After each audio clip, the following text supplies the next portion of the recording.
The countdown to terror has begun. The signal's getting stronger now. It won't be long. Come quick! The monster done ate my pappy!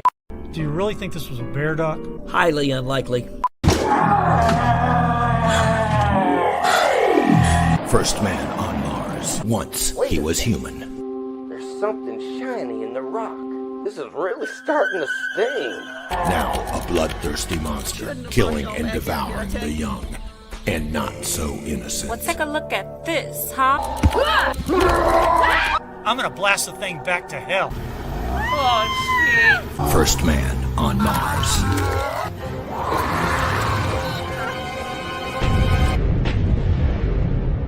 You mean there's aliens out here? Shit, I don't want to get ducted and anal. This film is not rated.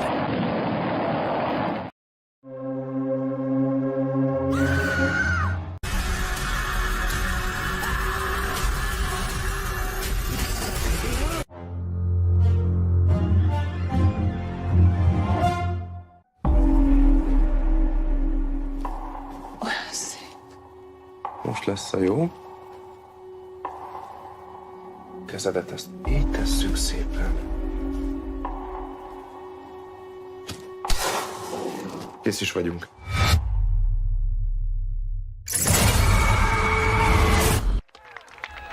It started as a Sunday afternoon baseball game.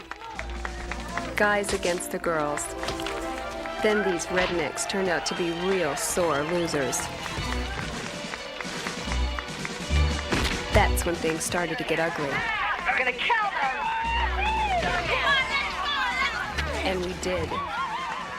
17-2. Personificada en una banda de asesinos. La mujer murciélago. Un mundo de aventuras.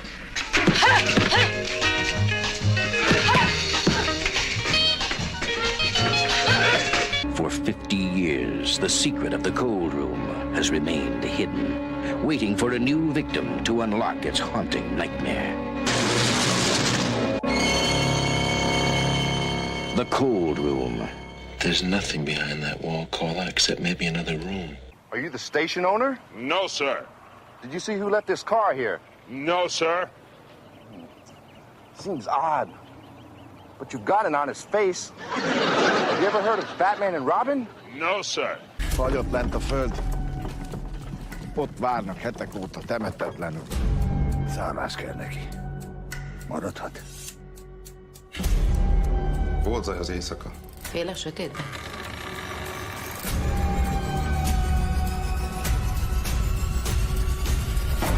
Mi volt ez?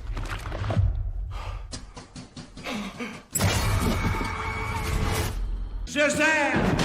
Endowed with the wisdom, strength, and courage of the gods, Captain Marvel fights a never-ending battle against evil. Guardian of the universe and possessor of an incredible power ring, the Green Lantern has the ability to perform amazing feats against evildoers. Combining beauty, wisdom, and physical prowess, the Huntress fights a constant battle against crime and injustice. With his reckless grin, devil-may-care courage, and incredible gymnastic skills, Robin, the Boy Wonder, is Batman's crime-fighting companion. His symbol, a frightening creature of the night. His disguise strikes terror into the criminal heart. Batman, the Caped Crusader, has pledged his life to fighting the forces of evil.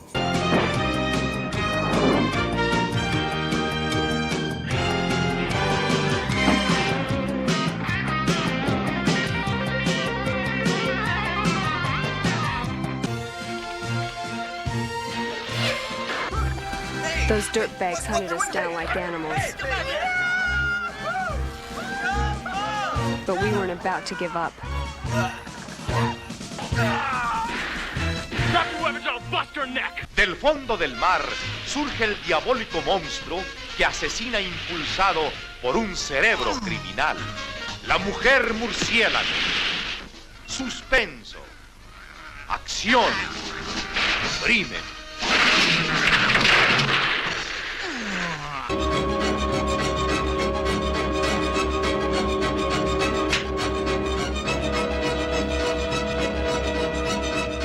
George Segal, and introducing Amanda Pays, the sensational British model they're already comparing to Nastasia Kinski and Brooke Shields. I'm Audrey creator of the universe, command you to come to order!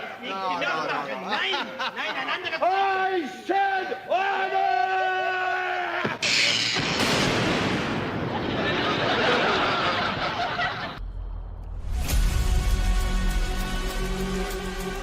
Mindenhol ott vannak. Hónapok óta hallom a sóhajtozásukat. Nem emberi hangok azok.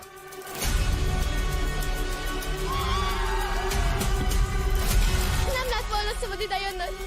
Most már ránk is haragszanak.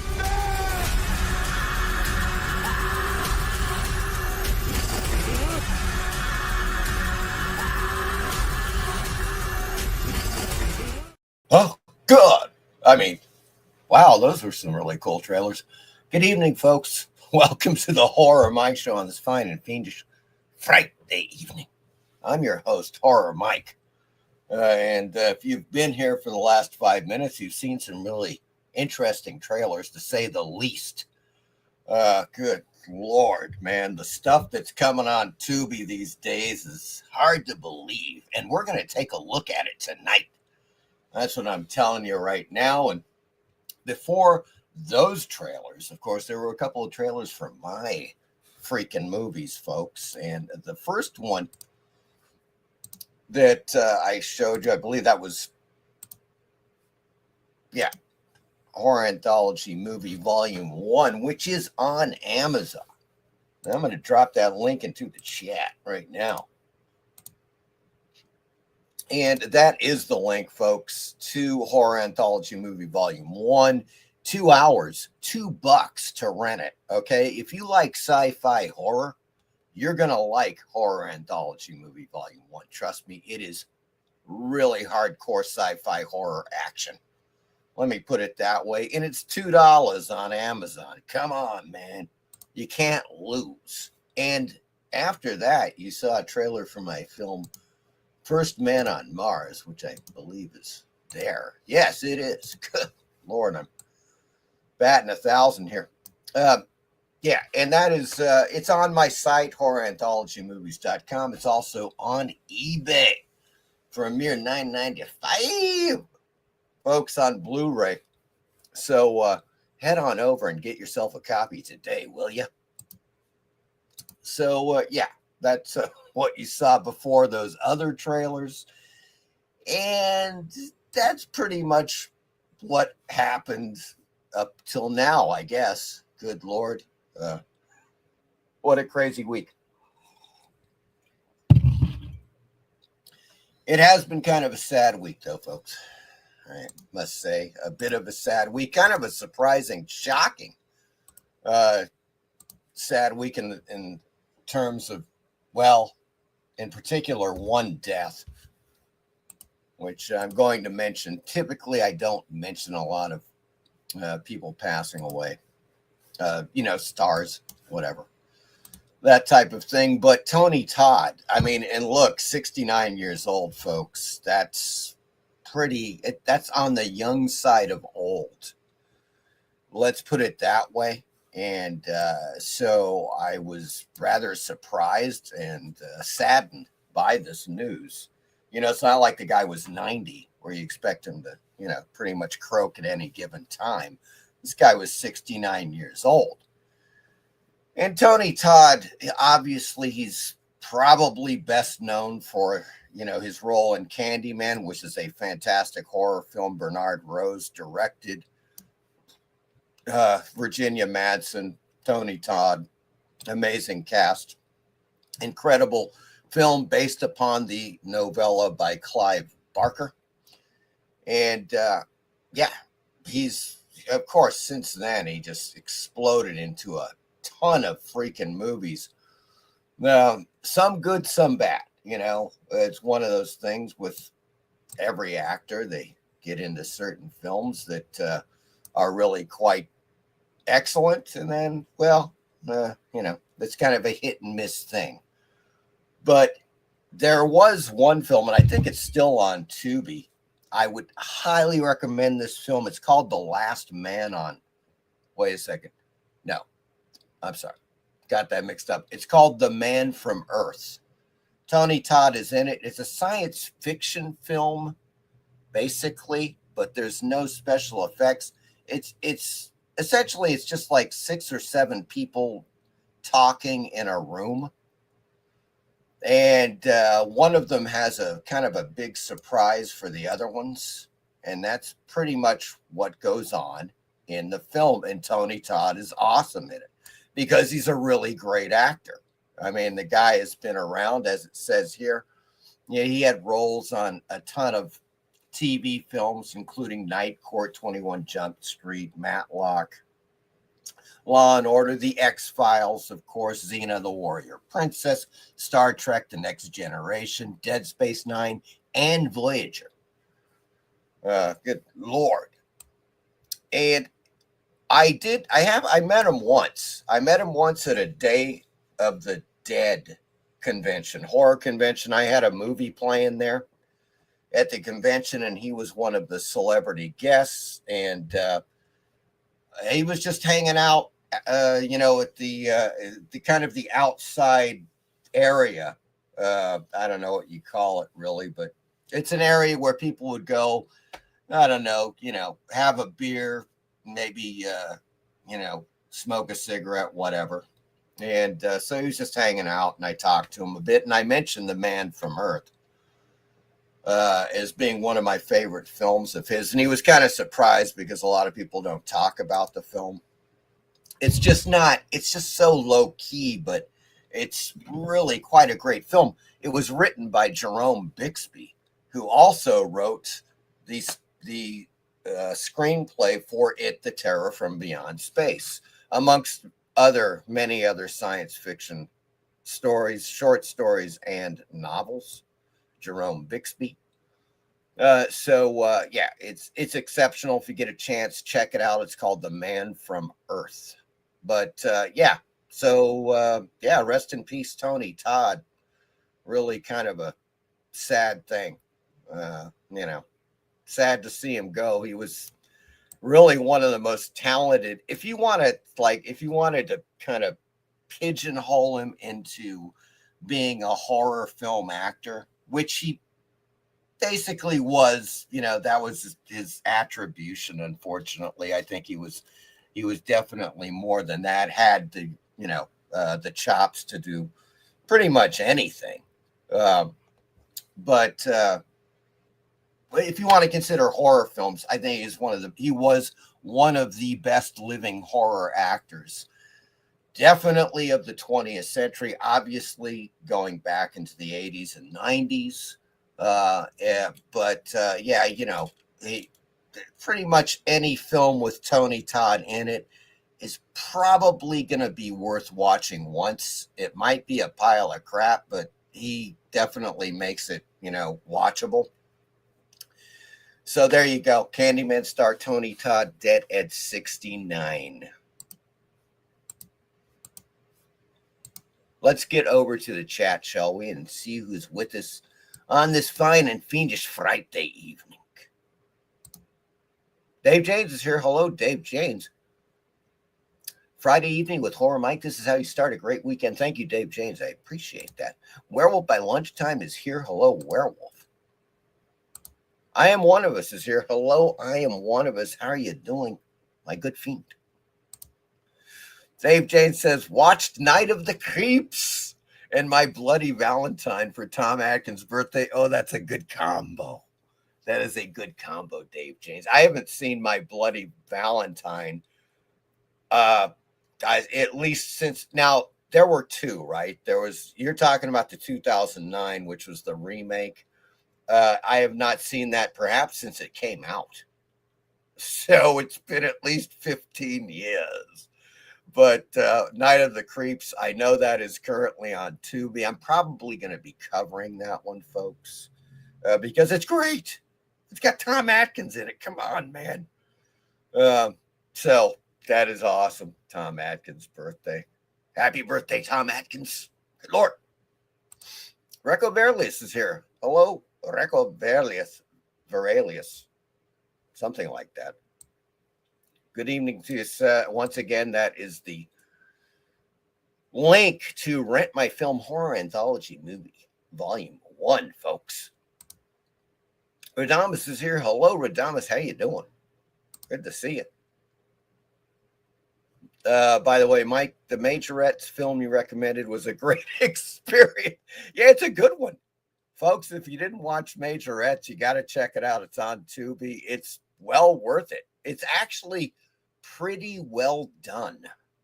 Let's put it that way. I mean, they don't mess around with the film. It's really, it delivers all the goods, you know, in there.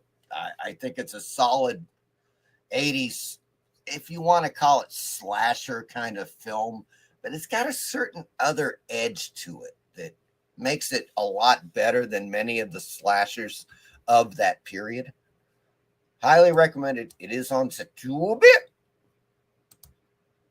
And Jacob is with us tonight. Hello, Jacob. How are you doing? All right, good, man. Good to see you. So in any case, folks, let me get this off the screen first. There we go. All right, now, a few things. I got a couple of things this past week. All right, and so I thought I'd show you these things. And I'm actually expecting a couple more things next week. It should be really damn good. These are quite good too. No doubt about that. But let me show you what I've got here. First, of course, I'm going to hawk my own book. And that is Pre-Code Horror Comics, the original art edition. Folks, it's a 126-page book by yours truly, which contains some of the best original art stories, pre-code horror art stories you're going to find out there. Some of them have never been in print before, okay? And original art covers and their final published full color covers. Let me show you what I'm talking about. As you can see, that fantastic cover from Weird Mysteries #4 by the one and only great Bernard Bailey. Love that cover. Always love that cover, of course.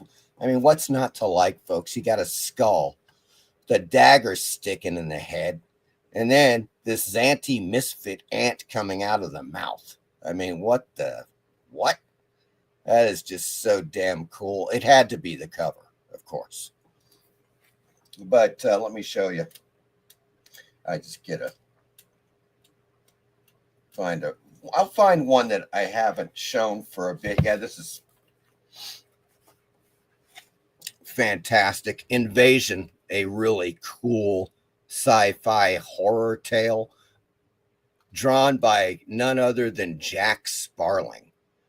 Man, Jack Sparling was a fantastic artist, and he doesn't get enough cred. You can see it right there. I mean, the guy's just freaking phenomenal. So that's one of the stories. Let me show you. I'm not going to do that one again, but this is pretty cool.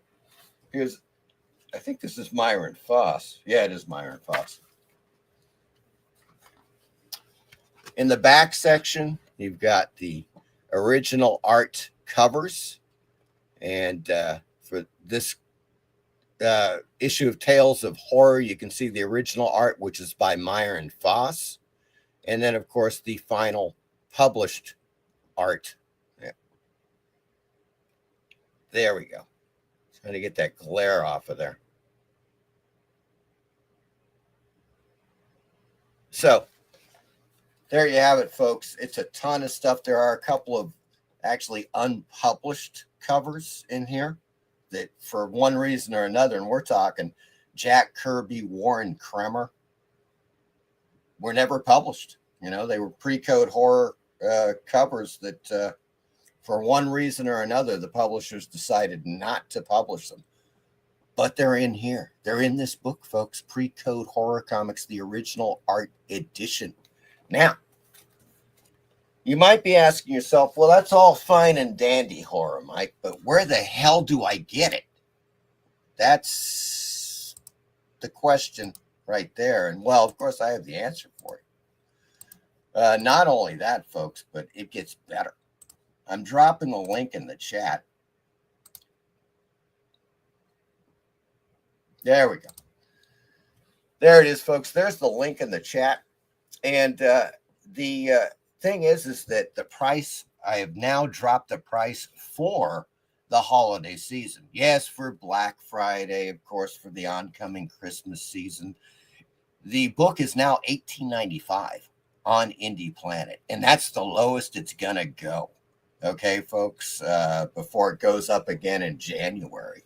So this thing would make a perfect gift if you have, you know of any horror comics enthusiasts, either pre-code or even later horror comics. They would love this book. Makes a perfect gift, folks. You're gonna love it. I tell you. That is Pre-Code Horror Comics, the original art edition. Okay. So now I've hawked mine. Now this I just got in the mail like maybe 2 weeks ago. I'd forgotten about it. I literally had forgotten about this, folks. It's Jawbreakers Forever, apparently. Yeah, I think it's called Jawbreakers Forever because it took forever to get the damn thing, okay? That's what I'm saying right now. I think it was like 3 or 4 years. I don't know. It was years. Let's put it this way, and written by Richard Meyer, art by Aaron Flesch. But God, yeah, this was like a Kickstarter or an Indiegogo campaign from, I could have sworn 3 years ago. I think I just totally forgot about it. So I just got it in the mail like 2 weeks ago. I have not read it. I mean, look, it's one of those things. These guys are Comicsgate. And at the time I was like, oh, that's totally cool. I'm going to, get this and check it out, see what's going on. I'm really not a fan of this kind of art. This is, to me, like very 90s or 2000s computery type of art that just does not do much for me at all. And it's more of the same on the interior. I'm just not a fan, folks. I do not like that. I don't like the way the coloring, the way the character. I mean, look, the artist is fine, whatever, but it's just not my cup of tea. But I am going to read it because I now have it. You know what I'm saying? But so that's something I just got recently. This one's quite interesting, and this is going to be a setup for some stuff I'm going to show you next week. Oh, yeah. I cannot believe this, man. He's got this Tower of Shadows number 8, folks, early 1970s Marvel. Of course, this is more of the Marvel horror stuff that they were putting out in the early 70s. And this stuff is fantastic. I mean, incredible. And of course, as it goes, as I understand it, these were not very successful. The horror thing kind of died off after a few years. And that's sad. It's really too bad because they have got, I mean, what can be said, folks? It's Wally Wood, for Christ's sake, with a story called Sanctuary. Freaking Wally Wood in Marvel, for Christ's sake. All right. I mean, that's pretty much it right there. That's all I wanted to say. Holy crap. So yeah, there you go. I'm going to I just got this. I literally got this like 2 days ago. I have not read it. I got it for the Wally Wood story. It does, as you can see on the top, it's got a stain there on the tower. I got it for like $3.50. So, and otherwise, it's in great shape. Really. And, definitely a very, very good, I put it in a very good plus range, and it's very cool. I've got a few other issues of Tower of Shadows. So that's groovy, man. Okay.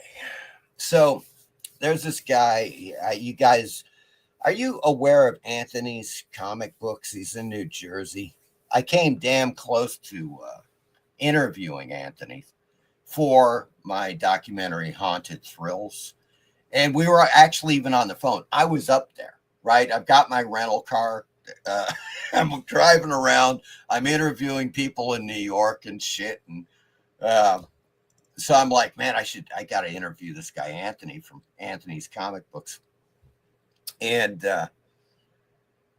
we talked on the phone and we just could not connect. This guy was like all over the freaking place. I could not get him pinpointed to one place in time. I had to get back and return the car and fly back to Peru. I was still living in Peru, for Christ's sake. So it was a time thing.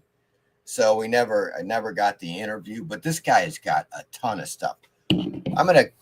Let's just take a quick gander here. If you haven't seen Anthony's comic book art. Yeah, Anthony's Comics. Hold on. Yeah, there it is. I'm going to drop this link in the chat too, so you guys can follow along. Bring this up.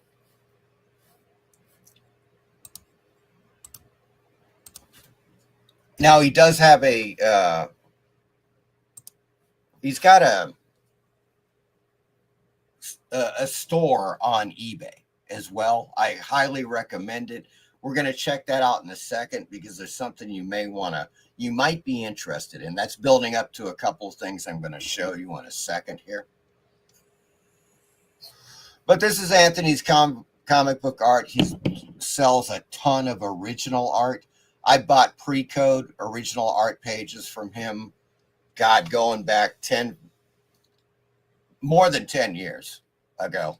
Anyways, I bought maybe a half dozen pages of original art and, of course, comic books, etc. From Anthony's. Let's take a look at something, though. Maybe he's got let's see if he's got the link for there's the eBay store. Let's check it out. Oopsie. What the freaking fuck? Yeah, that should have been. Oh, I see. The bloody little bastard. There we go. All right, there's Anthony's right there. Now, let me take a look at something. He's got the original comic book art, comics. I'm not seeing it here. Shit. Oh, no. Yeah, he's got it. He's still got it. Okay, well, now it's saying 20%, which is still really good. So he's got the comics here, as you can see, like Conan the Barbarian number 26, he's got for $45. It's a 9.2. But you put it on the cart, you get an extra 20% off of that, So that makes it actually pretty damn reasonable. That's what I did last week. I found some stuff that became very reasonable with his with 20% off. No doubt about that. So he's got that. I'm going to drop this link. I'm going to drop his eBay store. There's the link for Anthony's comic book art store on eBay, folks. Highly recommended. Right now he's got a 20% off sale. So you're going to find some really good deals. And I'm going to show you a couple of those really good deals right now. Okay. That's what I'm saying. Okay. Check this out. Okay. This goes into a little bit of a story. This is absolutely fantastic. All right. Folks, it's the original creepy number 20. And I believe this is 1967. Pretty damn sure. Close enough. God. Oh, yeah. No, I'm sorry. May of 1968. Issue number 20. Now look at the condition of this freaking issue, folks. See that? Yeah, it's because it's at least a 7.0. It is in freaking awesome shape, as you can see. So yeah, this is one I bought on Anthony's. It was listed. I want to say it was like $15, but with the 20% off, it was something like $11.50 or something close to that, maybe $12. A total steal. If you look on eBay, you're going to find other copies of this. These are not rare. Let's just put it that way, folks. That's why they're relatively inexpensive. There were a ton of these left. Many, many issues of creepy, eerie, Vampirella, a lot of Warren stuff, famous monsters. A lot of stuff was left over after he went bankrupt. There was a huge auction in New York years back. It's in his book. And a lot of these, like there were literally hundreds of issues left of many numbers, many titles. So they're not rare. That is a fact. Okay. But these are in incredible condition. They're relatively cheap, right? Check out the artists in this issue of Creepy, number 20, 1968. Okay. Oh my God. Okay, he's got the contributors George Tuska, Gray Morrow, Reed Crandall, Sal Trapani, Al Williamson. How about that lineup for you? My good freaks. And the first one is Al Williamson with a bit of a gladiator tale of horror called Thumbs Down. This stuff is freaking fantastic, man. I'm telling you, goddamn. Reed Crandall. Reed Crandall does an astounding version of Edgar Allan Poe's The Cask of Amontillado. Check out that splash page. I mean, that is just insane. Of course, it is Reed Crandall, folks. So, that's what I'm talking about, folks. He's got other issues, but this one is one of those that I really wanted to get. I originally had one back in the day, late 60s, early 70s when I was a kid. Although I did favor eerie. I was more of an eerie guy as opposed to a creepy guy, you know. So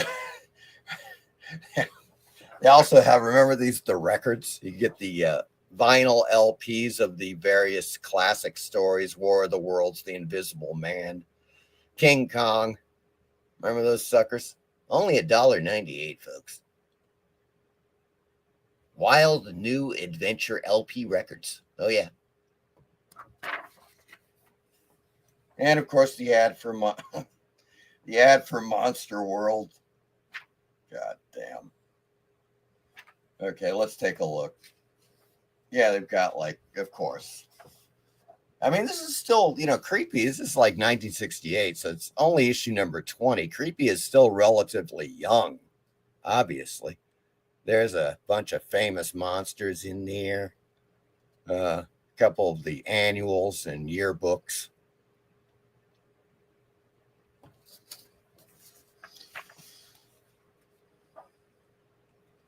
Absolutely fantastic.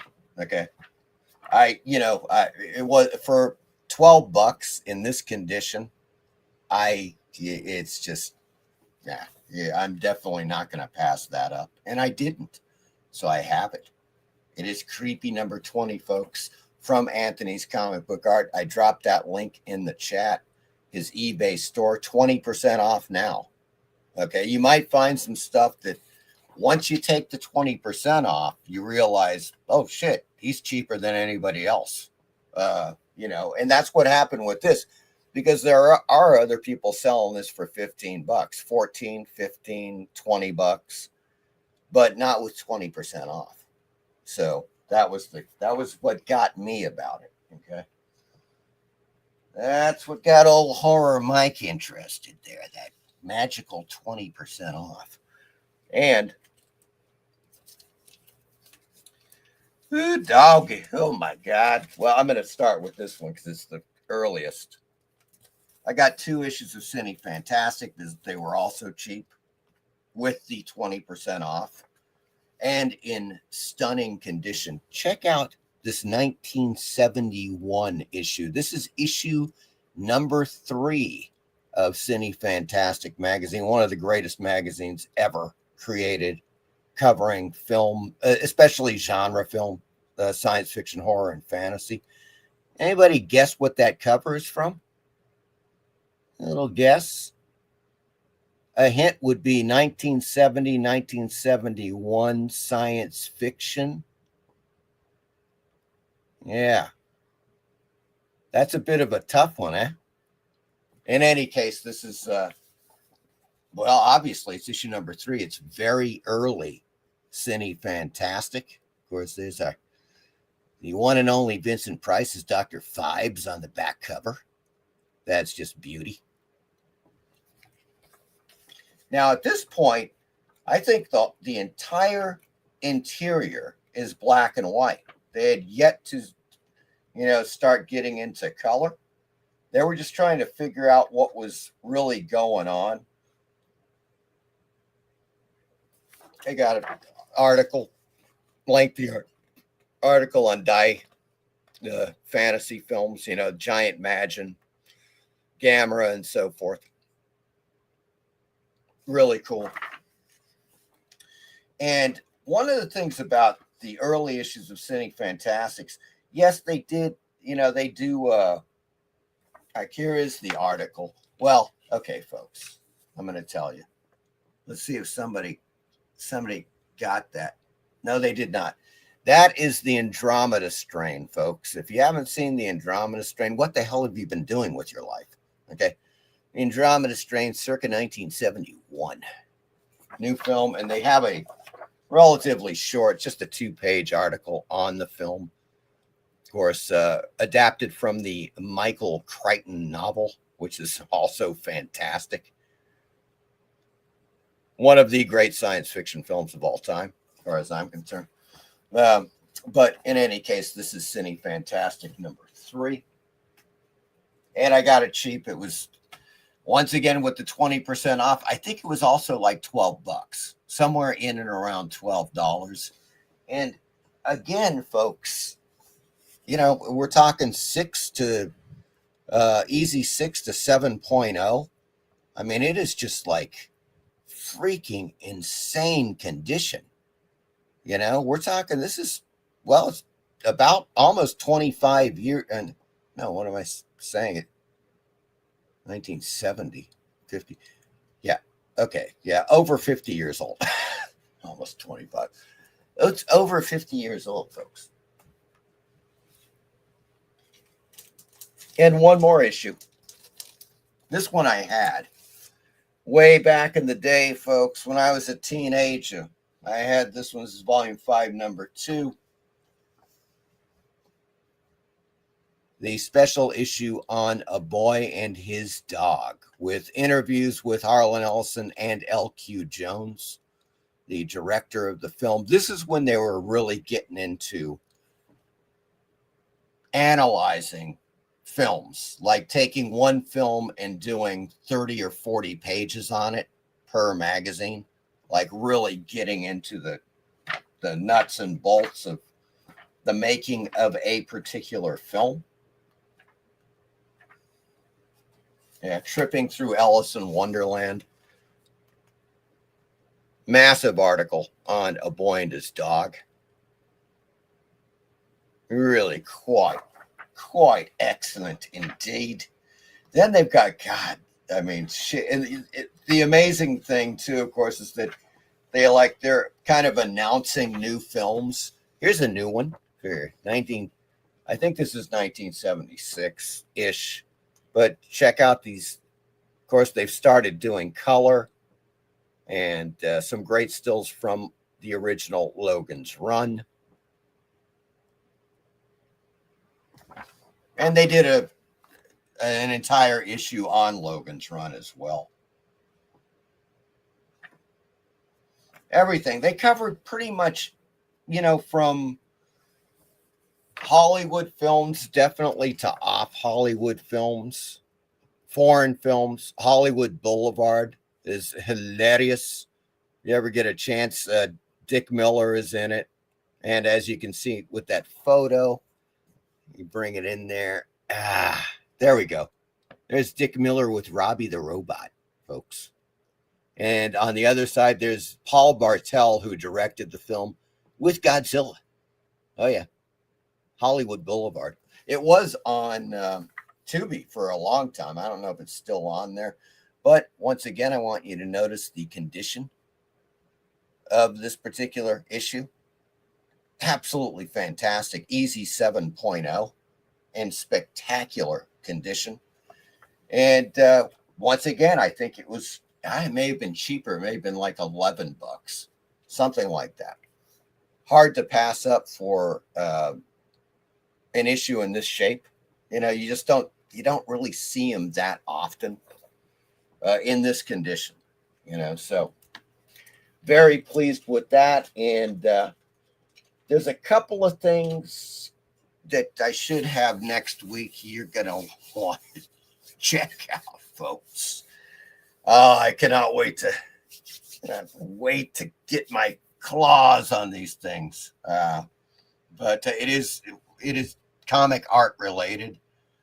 And oh boy, all I got to say is, oh boy, I've never had these before, never owned them. All dates back to the 60s and 70s primarily, maybe into the 80s maximum. But it's going to be a hell of a thing, folks. Next week, I got some more stuff to show you. You're going to love it. Let's get back to the chat, shall we? And we got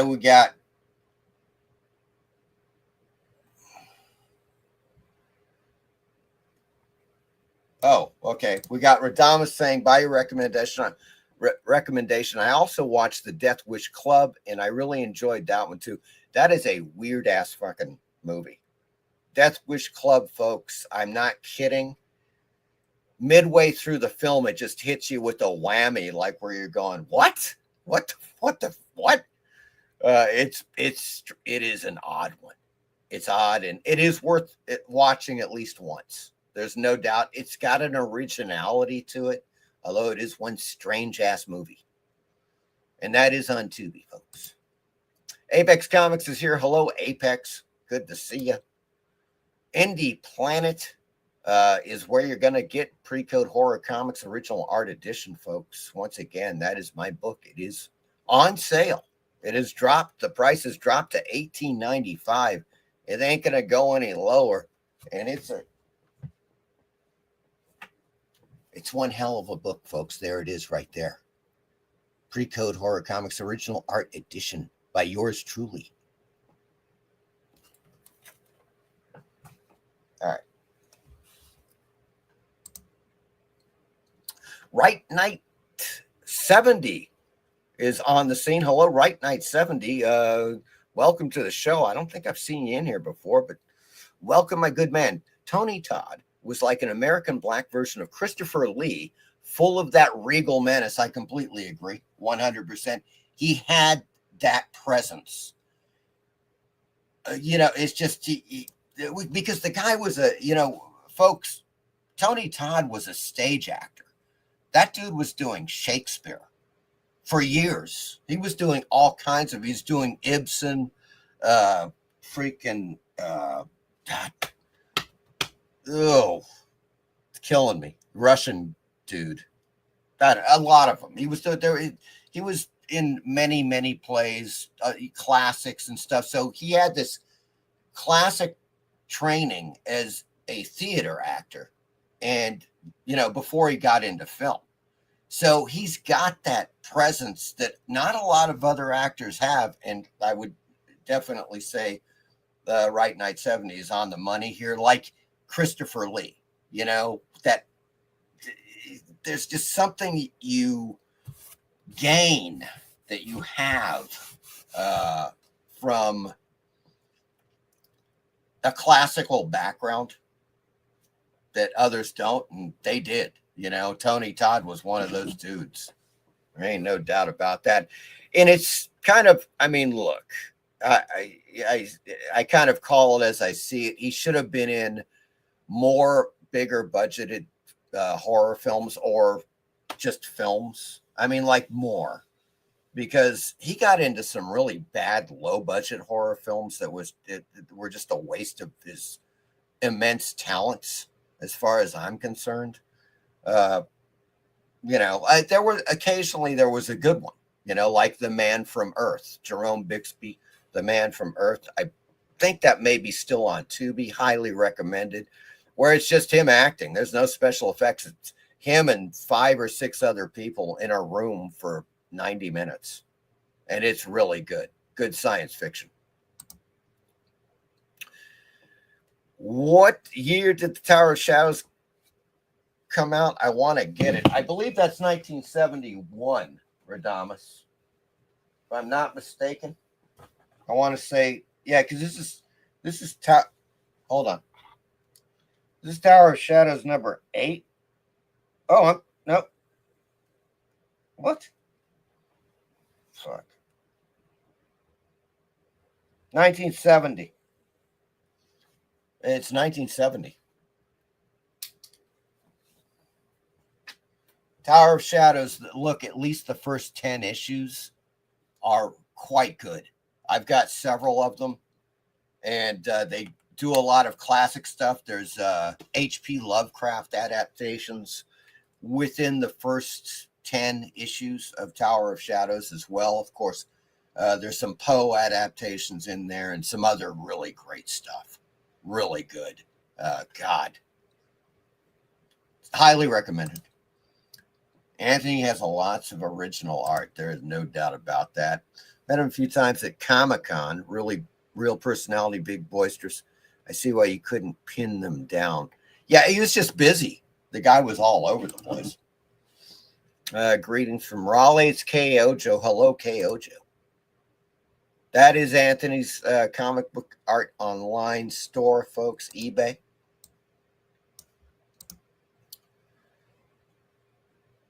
Oh, it may have been. You could check that out, Radamus. Right 970 says, these days we're all creepy guys. Embrace the creepy, baby. Zardoz, Cinefantastique, you got it. Fantastic Voyage, Raquel Welch in a wetsuit, folks. That's all you need to say there. Andromeda Strain, one of my favorite sci-fi comfort movies. Okay. I'm not sure what the hell you mean by that, but Radamus says, this guy looks like he has a microphone on his head, Mike. Okay. What? That bloody balls? I don't know. Oh, that's Andromeda Strain. That's when they're getting sterilized. They have to go through this process and they have to put a helmet on because they're getting like UV lights. Or some intense lights that is killing all the bacteria on them. Logan's Run, loved that film. Yes, another great 70s flick. Carousel. Kyoto Cowboy is here. Hello, Kyoto Cowboy. Good to see you. Dave James says, been a dog's age since I've seen A Boy and His Dog. Very young Don Johnson. Yeah, just fantastic film. What a great freaking movie. And one that Ellison largely actually liked. Infamously, of course, he hated a lot of stuff that was adapted from his work, but 90% of A Boy and His Dog he liked a lot, and he was still talking to L.Q. Jones after, so that says a lot right there. I mean, they were really good friends as well.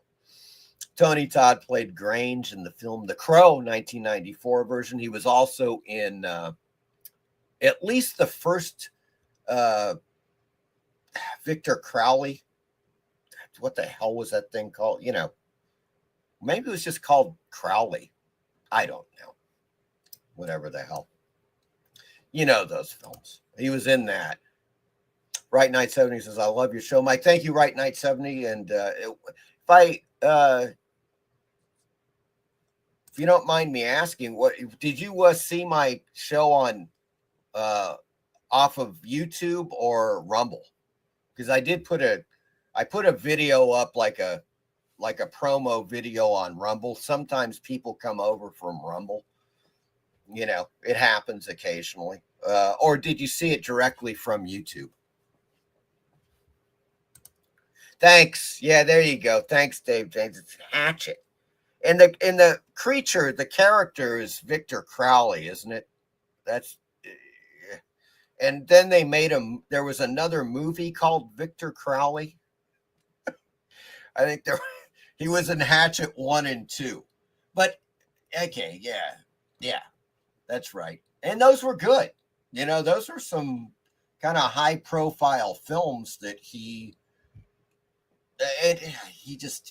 should have been in more. He should have been in bigger budget films. Seriously.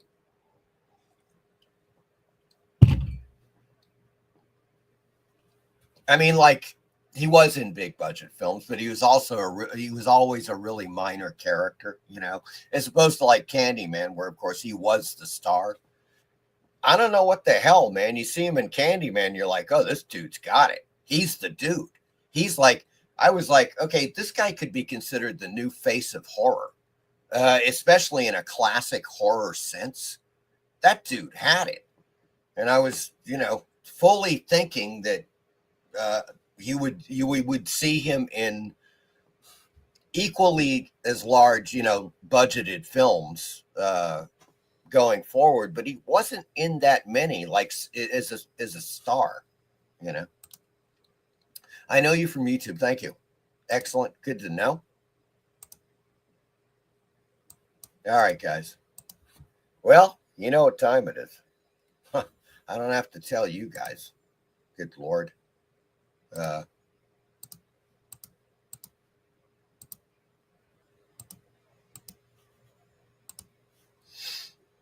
Let's just see where the hell we're at now. I cannot, it's just hard to believe, folks. There we go.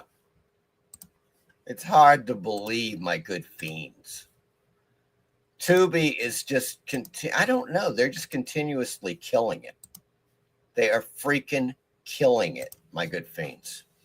But I could just keep going like this forever, literally. Yeah, as long as they keep adding the films, sure. It's just nonstop. Now, as part of that intro trailer, you definitely saw some clip or part of trailers from Blood Games and Postmortem, and there's a few others, you know, that are in there. And we're gonna get to some dandies tonight. Oh my God! Wait until you see some of these mothers. Good Lord. But first, we have Blood Games, which is actually pretty entertaining. And it's got one of my favorite femme fatales that nobody really knows. Nobody really knows this babe because her thing, her claim to fame are literally hundreds of films where she was a stunt woman, okay, as opposed to being an actress. But this babe, not only is she hot as hell, she does, needless to say, she does her own stunts in the films. Blood Games, folks, starring Laura Alberts. Oh, good Lord, 1990. As it says, the bodacious babes of an all-girl baseball team find themselves caught in a game of life or death against a rowdy group of backwoods goons. And that's Laura Albert, folks, that takes the lead role in this. Now, there's some other hot babes in this film, no doubt about that. And they're fighting these freaking dingleberries out in you know, out in the forest area. Oh, crap. I didn't get back there. There we go. All right. And it's entertaining. That's all I can say. Look, it's not a great film, but it definitely has some really great scenes in it. It delivers on the TNA action in spades, obviously. It's got a couple of good kill scenes in it. Yes. Yeah, it's got a few good kill scenes in it.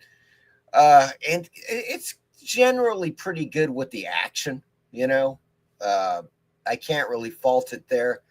I'm just really, Laura Albert is just one of those chicks that really did it for me back in the day. Now, right around this time, 1989, 1990, she was also in Dr.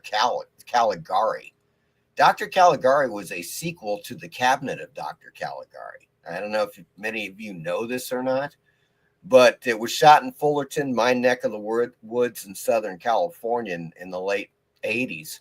And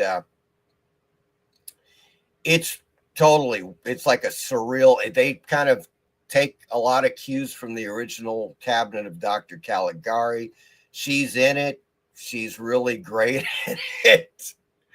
And hot, unbelievably freaking hot. Look, I could sit here and talk about her all day long, but she's the one at the very beginning of this trailer pitching, folks. Let me just put it that way. Check out Laura Albert in Blood Games. It started as a Sunday afternoon baseball game. Guys against the girls. Then these rednecks turned out to be real sore losers. That's when things started to get ugly. We're gonna kill them! And we did. 17-2. But while we were celebrating in the locker room, the guys were raising hell and looking for trouble. You know what I need just about now? Pussy, dumb shit. Mickey and Connie were it. Things got way out of hand.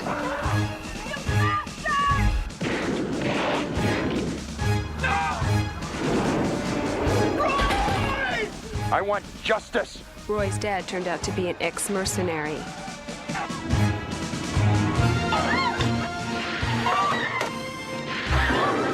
And we were in a whole lot of trouble. We have to get away from here, so let's go! Those dirtbags hunted us down like animals. But we weren't about to give up. Drop your weapons, I'll bust your neck! The old mercenary was relentless. He just kept coming. It started out as a friendly game of baseball. But at the bottom of the ninth, it's every man for himself. In Blood Games.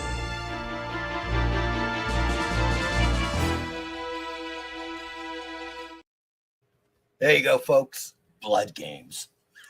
It's on Tubi. I mean, look, it's entertaining enough. If you want to see some pretty damn hot babes playing baseball, softball, I should say, or whatever the hell they're playing, you're going to have to check out Blood Games. Good Lord. Now, we are approaching Thanksgiving, so I had to add this one, or I would have forgotten about it. And that is, of course, the classic, perhaps the greatest Thanksgiving horror film of all time. And that's ThanksKilling. Yeah. I had to put it in here. From 2010, I can't even believe it's a 21st century horror film that's actually pretty funny. The turkey is rather hilarious, as it says. Oh, boy. A murderous turkey hunts down 5 college kids on their Thanksgiving break. Can the survivors break the curse and defeat the possessed bird? There you go, folks. It's ThanksKilling. I just love, it's a turkey puppet, and he says a lot of foul things. You know what I'm saying? And they're rather hilarious. I mean, it is. It's a horror comedy. I think it's a pretty good horror comedy. You know, classic, extremely low budget. It spawned at least 2 sequels. I know there's a ThanksKilling 2 and a ThanksKilling 3. So you know, it made some waves, and it, needless to say, it ruffled a few feathers along the way. But that's ThanksKilling, folks, in 2010. Recommended for your holiday entertainment pleasure. Next up, uncannily, folks, it's another 21st century film. Yep. I ain't kidding you. It's Postmortem. This time it's from 2020. You may be asking, what the hell's wrong with you, Horror Mike? Goddamn 2020 film? This one's actually pretty good, folks. And that's mainly because it's a Hungarian film. Okay, it's Postmortem. It's not, there's no woke tard bullshit in it. It's a period. Basically, we're talking beginning of the 20th century, after World War I, and they show a little bit. This film has got a bit of a budget because it opens up on the battlefield during World War I. Okay, and then we go a few years later after World War I, and this one has got a very interesting premise. Okay, in the 19th century and well into the early 20th century, there were photographers who specialized in taking photos of the recently deceased. And typically they would take photos either solo of the dead person, dressed up to make, and made to look as kind of as alive as possible. They would be solo, or they would put them together with their family. So the family members would be sitting around this dead person, and the photographers would take a shot of, a photo. And that's what this film is about. Of course, it takes on a supernatural element to it. As it says here, in the wake of World War I and amidst the Spanish flu outbreak, a post-mortem photographer and a young girl confront supernatural events in a village haunted by death. That's what we're talking about, folks. It's recommended. Look, it gets pretty insane. There are some. Okay, look, it's dubbed. In the first place, the film is dubbed. I'm going to show you a trailer that is not dubbed. It is subtitled, but on Tubi, it is dubbed into English. So take that, make it, with it what you will. But the one thing I do have is a really cool trailer for Postmortem. Check this out.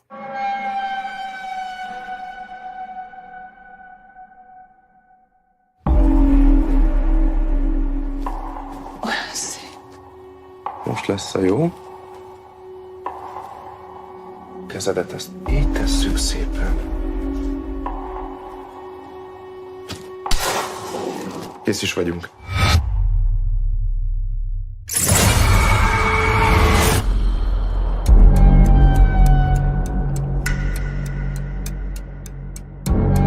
Utolsó fotó az elhuncsról. Szabad ezt.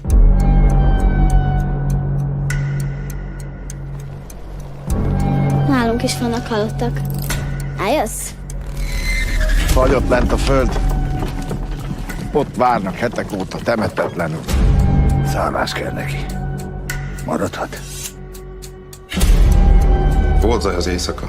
Fél a sötétben.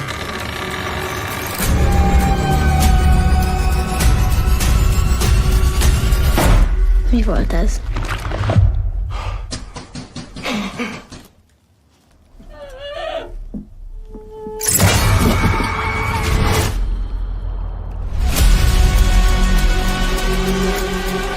Mindenhol ott vannak. Hónapok óta hallom a sóhajtozásukat. nem emberi hangok azok. Bent voltak a házamban éjszaka. Tetszik tudni, ki lehetett az? Nem lett volna szabad ide jönnöd. Most már ránk is haragszanak.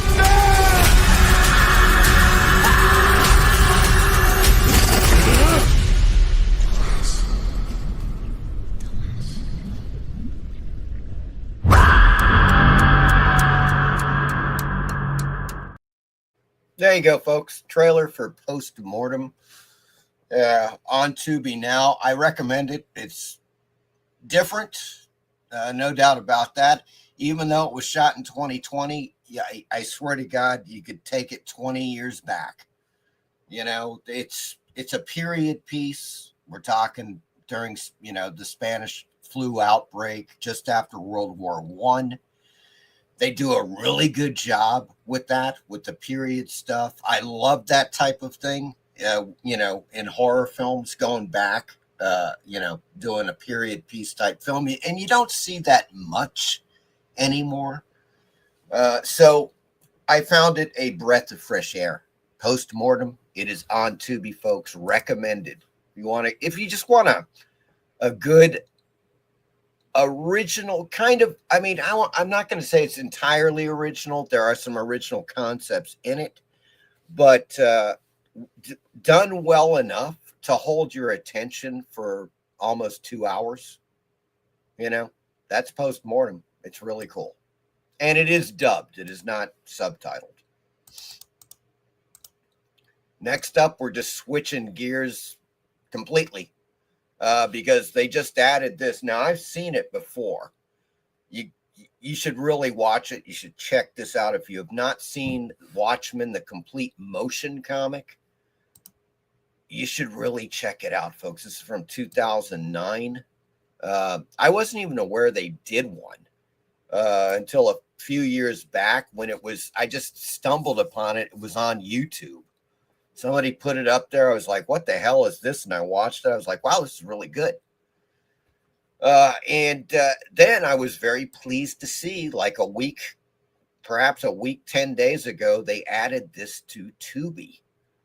So it is the Watchmen. It is freaking, I don't know what, not quite sure. Now, what the hell is it? There we go. Yeah. It's just one. It's like 10 episodes that are 30 minutes each. I mean, the thing is like over 3 hours. It may be 4 hours long. It's pretty epic. Let's put it that way. But I think they did a really good job with it. This is not like a fully animated film. It is a motion comic. If you've ever seen one, they put a lot into this. They put a lot of time and effort into this, and I think they did a great job with it. I like the movie a lot. I really like this motion comic, and recommended, folks. You know, if you haven't seen The Watchmen, either the film or the or if perhaps you haven't read the original graphic novel, you should check this out. Next up, it's The Spirit. Yes. I don't know if you ever saw this one. Well, it's The Spirit from 1987, folks. Yes, The Spirit uses his skills and courage to crack the criminal ring responsible for both his shooting and the murder of his best friend. And that's Sam J. Jones, I believe, in the lead role of The Spirit. I don't know what to say. It's really low budget.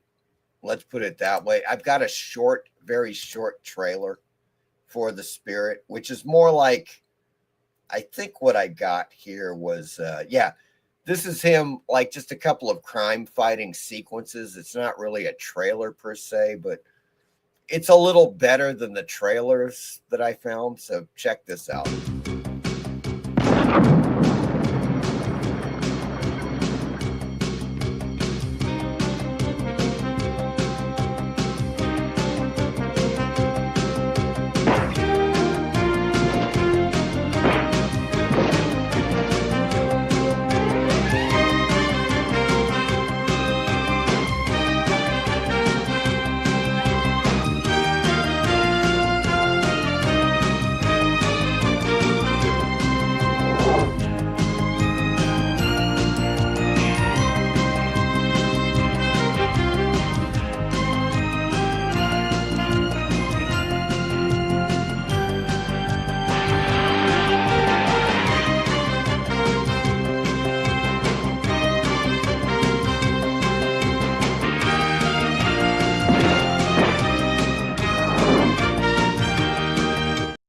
Okay, that's all I can really take. I'm sorry. It has none of it. It's shockingly. I mean, look, it's 1987. I know that, and it's low budget. I realize that, but it's kind of like they totally ignored Will Eisner's comic book, his comic strip, The Spirit, because it has none of the style that Will Eisner poured into that comic strip, The Spirit. It's just flat as a freaking pancake, man. That's all I got to say about it. It's, and then they did a remake, or not a remake, just another version of The Spirit not too long ago. That's really just over the top and kind of goofy. Let's put it this way, they have yet to really adapt The Spirit in a really good way. Maybe they'll eventually do it. Maybe they won't. Something tells me probably not. Next up, folks, we have The Black Room. Yes, getting back to at least some classic horror here with Boris Karloff. This one distributed by Red Rocket Media. The Black Room from 1935. Oh, yeah. Ignoring an ancient prophecy, evil brother Gregor seeks to maintain his feudal power on his Tyrolean estate by eliminating his twin Anton. And starring Boris Karloff, directed by Roy William Neal. This is a classic, mid-30s horror film. It's good. I don't definitely would not rate it as one of Karloff's best features, but it's good. It's mid-30s. It's got stuff going for it. It's atmospheric. I just wouldn't put it in there with a lot of his other films, like The Body Snatchers, or obviously Frankenstein. Well, a ton of them. The Black Cat, forget it. Yeah, it's not quite of that level, but it's good. It's good. If you want to check out a classic, check out The Black Room. This one, folks, I've never even seen. Okay, I don't know if I ever even heard of the damn film, but they got it on Tubi. This is the wonder of Tubi, folks. It's the glory of Tubi. The Cold Room. Anybody? George Segal? I don't know. From 1984, thriller sci-fi drama. Okay. As it says, a British teen who visits mid-1980s East Germany with her writer father begins reliving the horrifying events that happened to a young girl in 1936. George Segal is in this. Amanda Pays is the young girl in question. Directed by James Dearden. And I have not seen this film. So there you go. I do happen to have a short trailer for it. Check this out. For 50 years, the secret of the cold room has remained hidden, waiting for a new victim to unlock its haunting nightmare.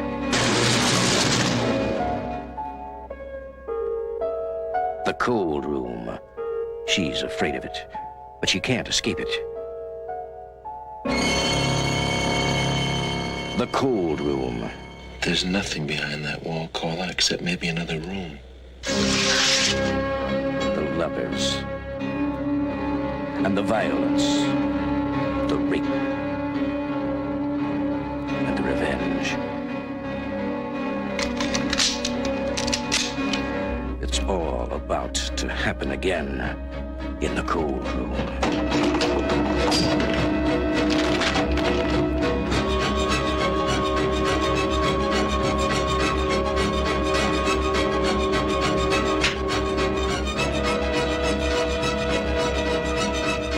George Segal, and introducing Amanda Pays, the sensational British model they're already comparing to Nastasia Kinski and Brooke Shields.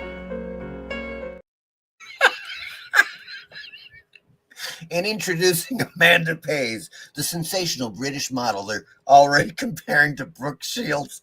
What? Okay. And Natasha Kinski. All right. Whatever. It's The Cold Room, folks. It's on Tubi. Watch it at your own discretion. Okay, the next one is a comic book related documentary called Married to Comics. I thought I put it on here.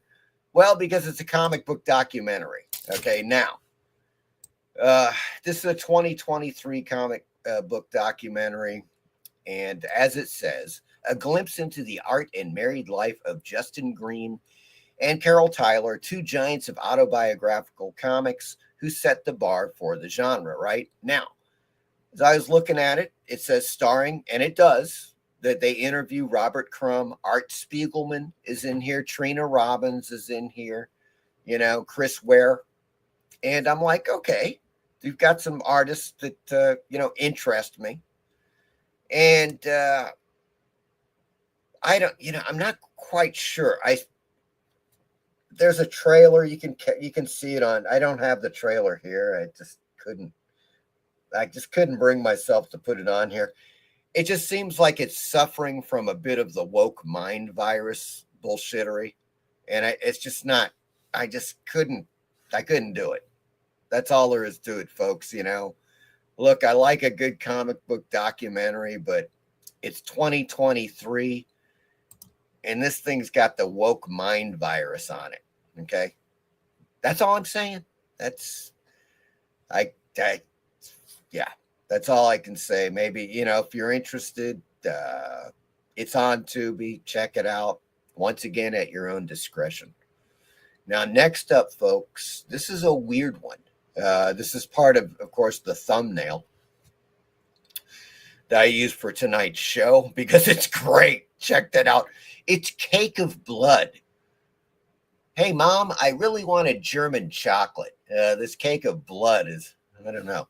In any case, let's dive deeper into A Cake of Blood, folks. It's 1971. Where the hell is Tubi coming up with these freaking movies? I've never heard of it. Never heard of Cake of Blood, folks. The old saying, you can have your cake of blood and eat it too, I guess. But 1971 Horror Foreign International.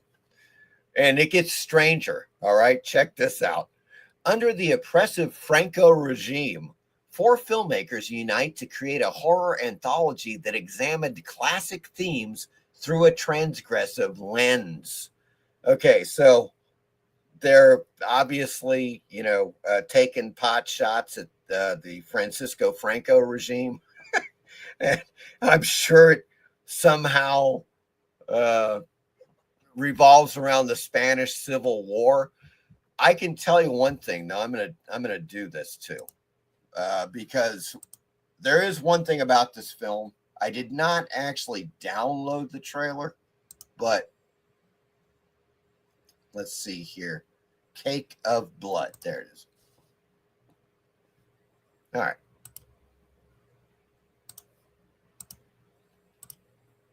I'm going to drop it in here. We should check it out.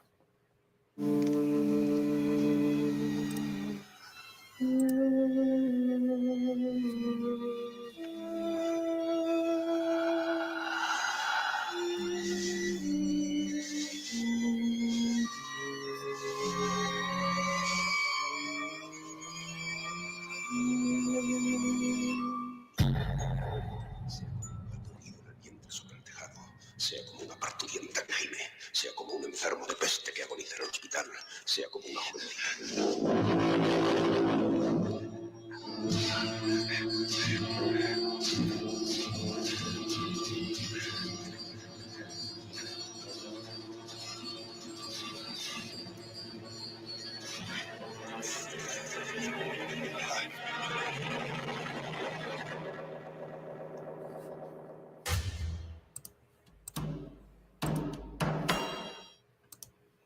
There you go, folks. That is Cake of Blood trailer. And one thing I got to say about it is that the cinematography looks really good. I have not watched the film yet. I am going to watch it this week. Look, it's got the weird political shenanigans going for it, but I don't see any of that coming through in the trailer. The way that they describe this, it seems like the way it's described, it seems much more political, but the trailer looked very much like classic horror, like perhaps a classic horror anthology. And maybe it works that way, and you don't have to get into all of the Francisco Franco regime stuff. I don't know. I really don't know, but it looks good. Let's put it that way, folks. And another thing, too, is I love that key art. That is freaking nice. Once again, 1970s, folks. You can't beat the key art. All right? Cake of Blood. On Tubi now. Here's an unlikely trio right here. Before I get into these, just savor those three films, folks. Just kind of let them roll around in your eyeballs for a second. Let's go back to the comments, to the chat. Let's see. Radam says, it's Tubi time. Yes, indeed. They just kept coming. Yeah. Indeed. Talk about suspending your disbelief. Indeed. Yes. The Watchmen complete motion comic based on the Watchmen comic, based on the story by Alan Moore. Holly recommended? Or is that highly recommended?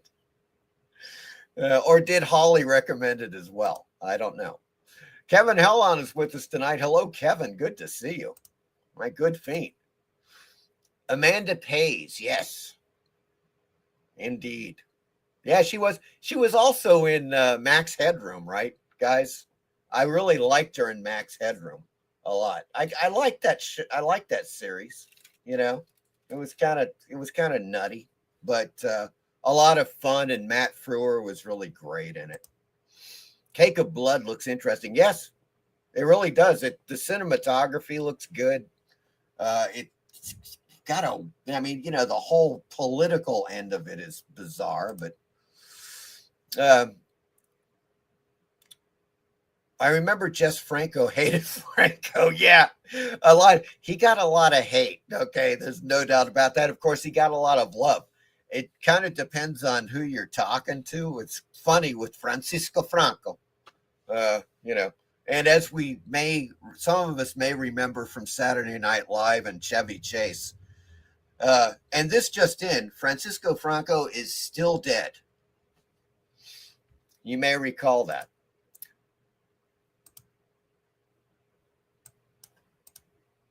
Amanda was in the first Flash TV show. There you go. That as well. All right, folks. Well, you're looking at it on the screen here. I have a feeling that some of you have seen, or at least seen parts of the Batwoman. If you haven't, boy, oh boy, it's something. Okay. I don't know what, but it is something, and it has got like the hottest freaking Batwoman I've ever seen. Of course, from south of the border. That's what I'm talking about right now. It's Batwoman. The Batwoman. Once again, Red Rocket Media. Oh, they're picking these up right and left. 1968, folks. When Acapulco wrestlers are being killed for their spinal fluid to create a species of fishmen. Well, that's always a problem with those Acapulco wrestlers. A wealthy luchadora's alter ego springs into action. And that luchadora, a.k.a. Batwoman, is Mara Monti, in the lead role in a film directed by Renee Cardona, folks. Oh, yeah, that's the Batwoman. And naturally, I've got a trailer for this. I mean, you guys have got to see this stuff. If you haven't seen any of it, get ready for some, I don't know what. Check it out. Surge en la pantalla una nueva y sensacional figura. La mujer murciélago. Una mujer indomable con un corazón de acero y un cuerpo escultural.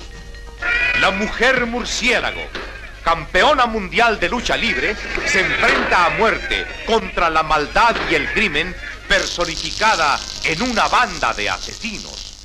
La mujer murciélago, un mundo de aventuras.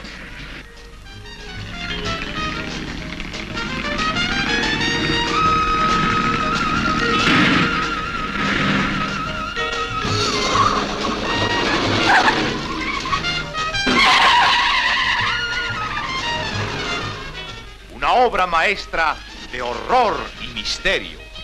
El malvado ingenio de un científico asesino realiza experimentos prohibidos para esclavizar a los humanos. ¿Está todo preparado, Igor? Sí, maestro. Como verá, capitán, estamos listos para recibir dignamente a su salvadora. ¡Quieta!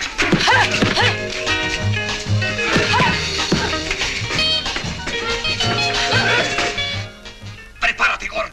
¡Prepárate! Vas a presenciar lo más grandioso del siglo. ¿Te das cuenta, Igor? Estamos a un paso de la gloria. De las aguas del mar hace más de 400 millones de años emanó el principio de la raza humana al surgir a la vida el primer vertebrado, el pez. Del fondo del mar surge el diabólico monstruo que asesina impulsado por un cerebro criminal. La mujer murciélago. Suspenso. Acción. Crimen.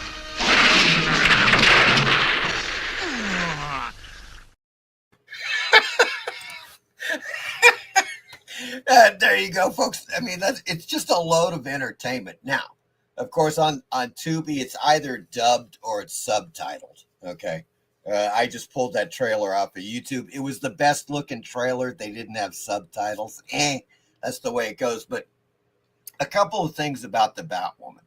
As you saw, it captures the essence of low budget 60s action films beautifully. I mean, it's got it all, right? I mean, it's got everything going for it, and a really hot freaking Batwoman. That is just, the Mexicans know it. They know how to do it, and they did it with the Batwoman. It's on Tubi. If you haven't seen it, it's worth watching once. There ain't no doubt about that. I tell you. Okay. Now, I've already covered Body Double. This is, I consider, one of the great films of the 1980s. It's Brian De Palma, folks. Brian De Palma is one of our American treasures here in the United States. There's no doubt about it. This is a dude that,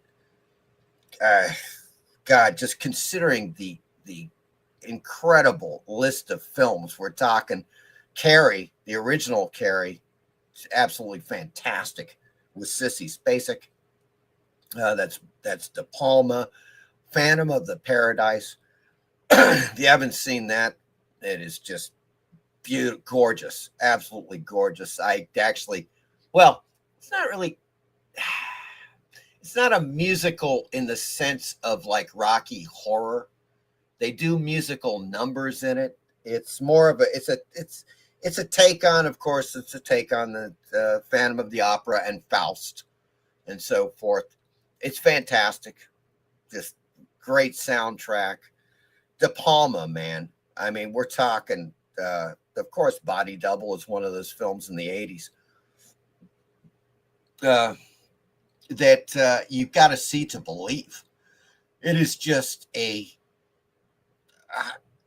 I remember when I saw this film for the first time, and I was watching it, and it's almost like a surreal experience because the lead character gets into a situation that he has no control over. It becomes kind of like a nightmare. And Craig Wasson, who plays this lead, digital rights management era. Warning. We're having issues playing this protected content. Okay. All right, guys. As it says, 1980. Oops. All right. Get the hell out of there. 1984.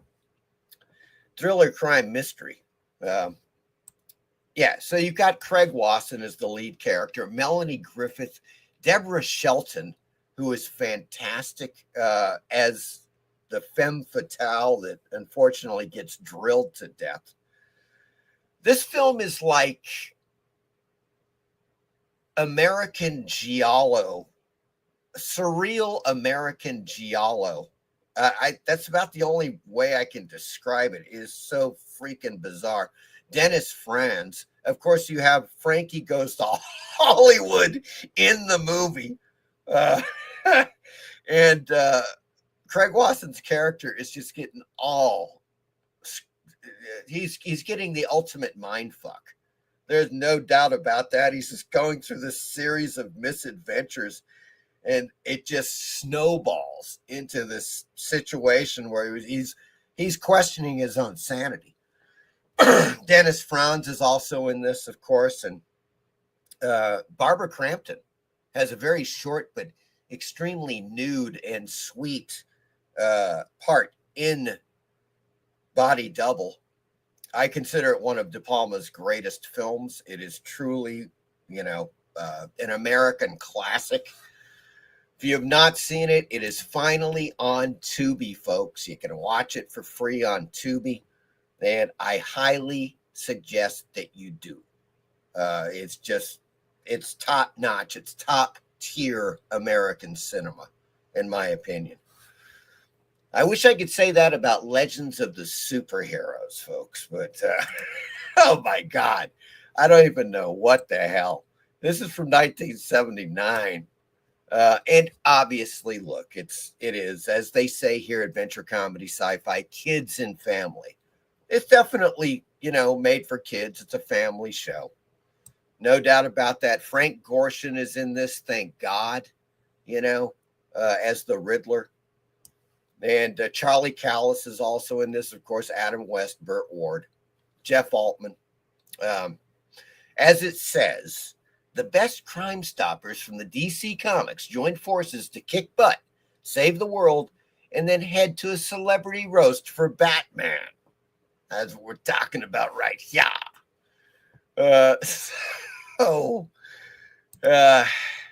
Okay.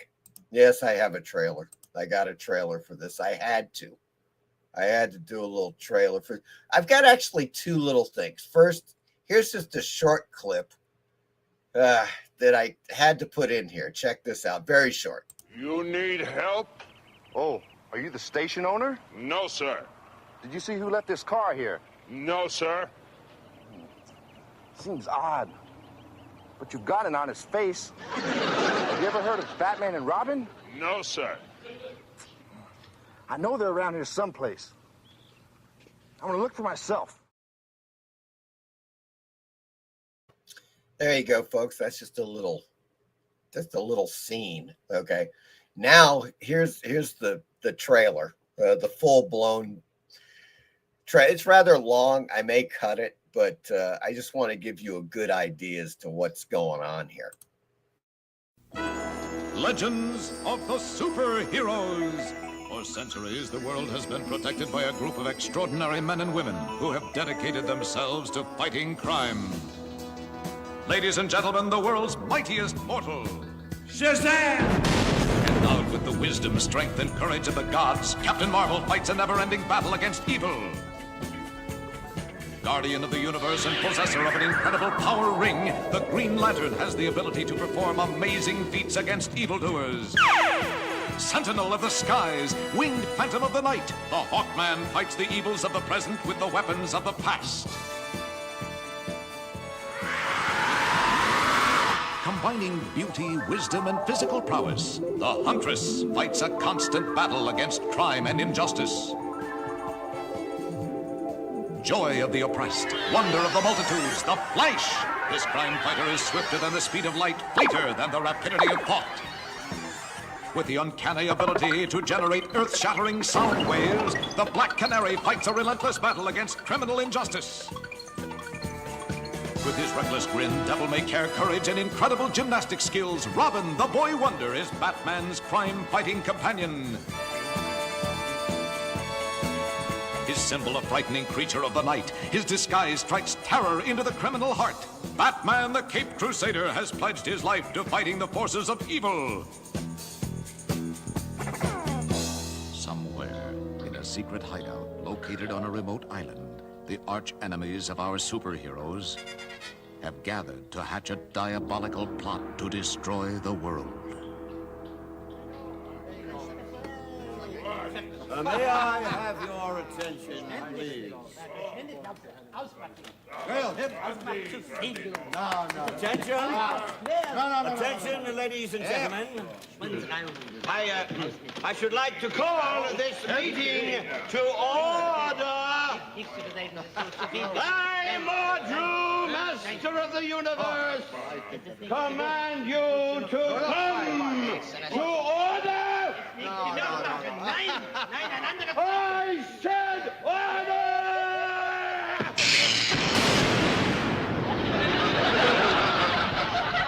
Now that I have your attention, we'll proceed. The secretary will call the roll. Riddler? Roll call! Riddle me this! Okay, that was about enough. In any case, folks, that's just a little bit from the Legends of the Superheroes, which is now on Tubi. So if you have nothing to do for a couple of hours,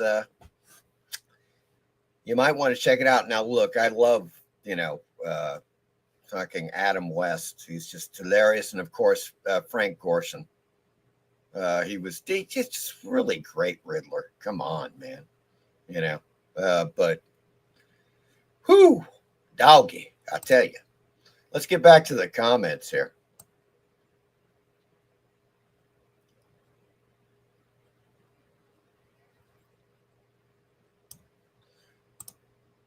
Cake of Blood is Giallo cinema.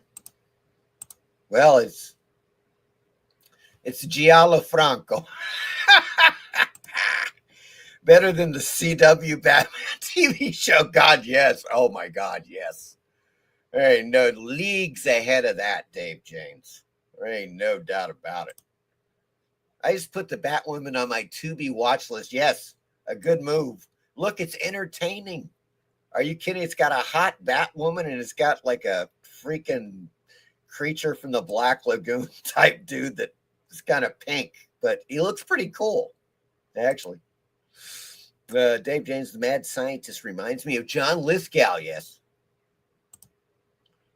No Batwoman in bondage? Come on, guys. The sequel, Batwoman in bondage, yes. Body Double and Dress to Kill, thank you, is a great double feature. That's a hell of a double feature right there, folks. Body Double and De Palma's Dress to Kill. I love Snake Eyes.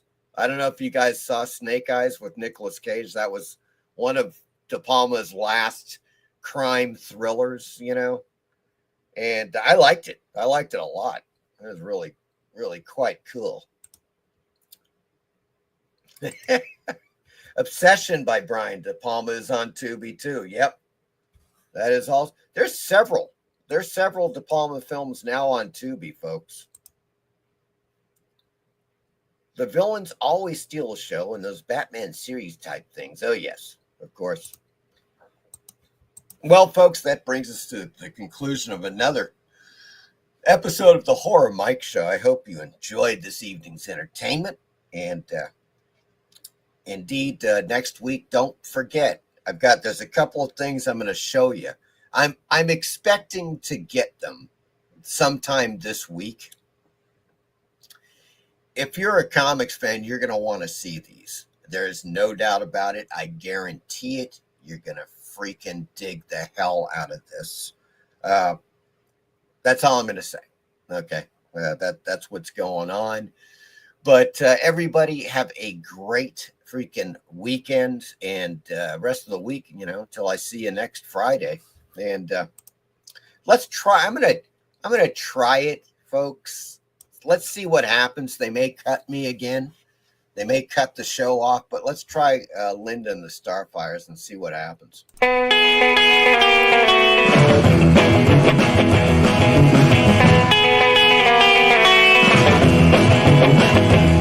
Linda, she's